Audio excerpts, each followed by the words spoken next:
The original Half-Life is an amazing game, and if you are a true gamer, at least, 30 years of age or older, I'd imagine that you probably played the entirety of Half-Life, not only the original game, but all of the expansions that came after it that put you in different people's shoes in the same storyline, or even one of the police officers in the game too.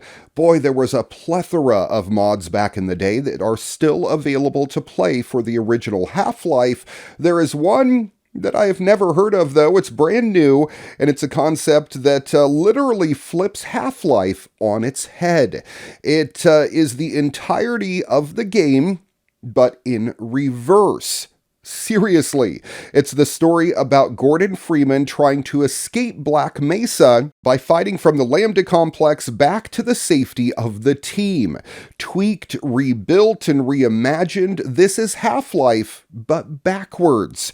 Created by visionary modder Lymphoid, Backlife turns Half-Life back to front and tweaks the entire game so that it can all be played in reverse. We skip Zen, one of the most divisive sections of the first-person shooter games, and go straight into the portal in the Lambda core. From there, we battle across the surface, run across the conveyors in the processing plant, hop on a rail, go backwards through the office complex, and arrive at the anomalous materials division just in time to undo the resonance cascade and take the tram back home. Living happily ever after.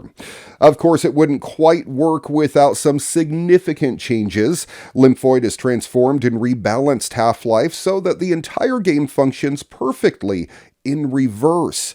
There are a couple of moments that will make you scratch your head, especially when you're so familiar with Valve's iconic level layouts, but the entire experience is incredibly smooth.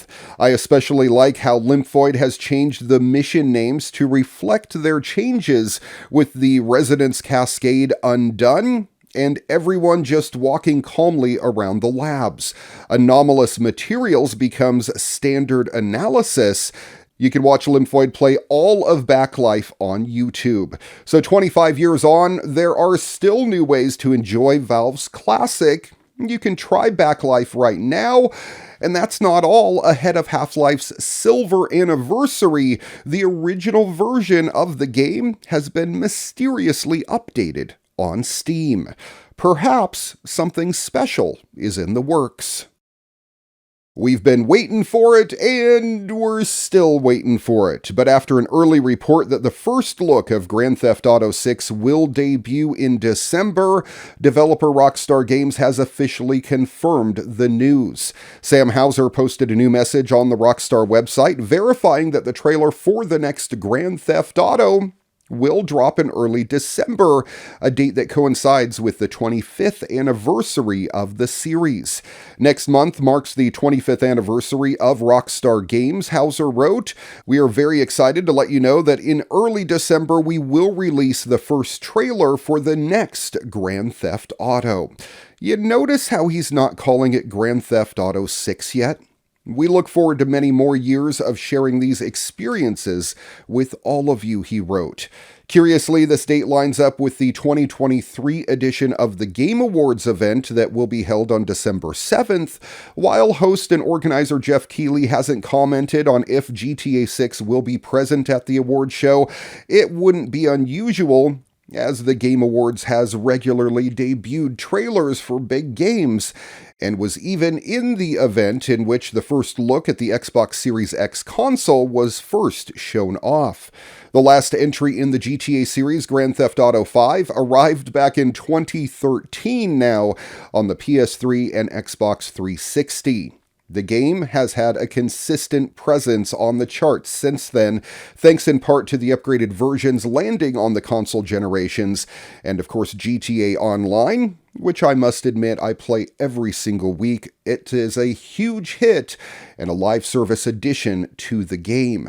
In the last decade, Rockstar Games has also released Red Dead Redemption 2, Another great one, a remaster of Red Dead Redemption and Grand Theft Auto, the trilogy, the definitive edition, which I have stayed away from like the plague because of the horrible reviews surrounding it.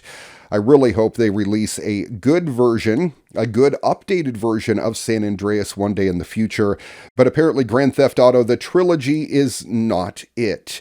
As for when GTA 6 could arrive, the CEO of Rockstar's parent company hinted at a late 2024 or maybe even early 2025 release date.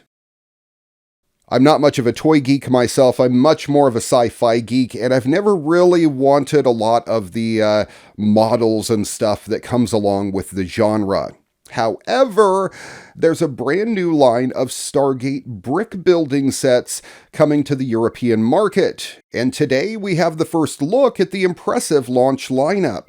Germany-based Blue Bricks has revealed 9 LEGO-compatible kids on the company's Facebook page, including 5 Earth and alien ships and 3 character statues, all from the Stargate series. The officially licensed Stargate sets will be released under the Blue Bricks Pro line. Included in the first wave are ships like the Prometheus, the F-302, the Gould Alkesh, the Asgard Mothership, and the Aurora, which was an ancient warship. And they all come packed with pieces, over 1,000 pieces each. The Prometheus is 2,257 pieces.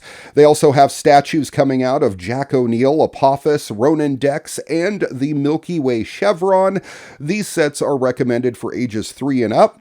Looks like I qualify. The ships include a display stand with a small Stargate and a nameplate. The character statues include a small stand with a nameplate as well. There's no sign of minifigures yet, but as soon as there are, I will have my own SG-1 team, including Teal'c and Carter. But it's worth noting that the company has teased that they are in development, so it's only a matter of time. Of course, we'd also love to see an actual Stargate in the mix too. Just a hint for you guys. The company has not hinted at any release date yet, but the box reveal suggests that the sets may be close to going into manufacturing. We're watching for the Stargate sets to begin appearing in the wild sometime in the first half of 2024. The MGM copyright listed on the box images also suggests a 24 release, so that should be about spot on. And how about prices? Well, while Blue Bricks hasn't announced anything yet, they do sell similar items to their Star Trek license. Ships around 1,200 pieces are around $100 US, while the larger 2,000-piece sets typically land in the $160 to $210 range. Trek character statues retail for $16, not bad. Blue Brick sells at its retail stores throughout Germany and online at bluebricks.com. If you are looking to import these sets outside of Germany, well, you should expect some beefy shipping costs and or import fees as well.